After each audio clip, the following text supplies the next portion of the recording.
பாக்குறதுக்கு ரொம்ப சின்ன கப் மாதிரி இருக்கு அப்படின்னு தானே யோசிக்கிறீங்க. ஆனா இந்த கப் யூஸ் பண்ணி பண்ற கப்பிங் தெரப்பிக்கு பின்னாடி எவ்வளவு பெரிய சயின்ஸ் இருக்கு அப்படிங்கிறது உங்களுக்கு தெரியுமா? கப்பிங் தெரப்பில உங்களுடைய ப்ராப்ளம்க்கு தகுந்த மாதிரி வெரைட்டி ஆஃப் கப் யூஸ் பண்ணி சக்ஷன் கிரியேட் பண்ணுவோம். அதனால உங்க ஸ்கின் மேல ஹை பிரஷர் ஒன்னு ஃபார்ம் ஆகும். அது உங்களுடைய பிளட் ஃப்ளோவை ஸ்பீட் பண்றது மட்டும் இல்லாம உங்களுடைய டீப் டிஷ்யூக்கு தேவையான ஆக்சிஜன் அண்ட் நியூட்ரிஷன்ஸை ப்ரொவைட் பண்ணும். ரீசன்ட் ஸ்டடிஸ் கப்பிங் தெரப்பி பத்தி என்ன சொல்லுது தெரியுமா? உங்களுடைய மெலட்டோனின் லெவல்ல இன்க்ரீஸ் பண்றதுனால உங்களுடைய ஸ்லீப் சைக்கிள் ப்ராப்பரா இருக்கும் அப்படின்னு சொல்றாங்க.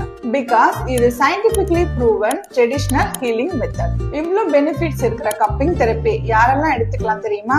ஜெனரலா எல்லாருமே எடுத்துக்கலாம். ஸ்பெசிபிக்கா சொல்லணும் அப்படின்னா ஏஜ்டு பர்சன், ஸ்போர்ட்ஸ் பர்சன், அப்புறம் ரொம்ப நாளா மசில் பெயின்னால அவதிப்படுறவங்க எல்லாருமே இதை தாராளமா எடுத்துக்கலாம். சோ இந்த ட்ரெடிஷனல் மெத்தட் பத்தி இன்னும் அதிகமா தெரிஞ்சுக்கணும்னு நினைச்சீங்கன்னா DM பண்ணுங்க.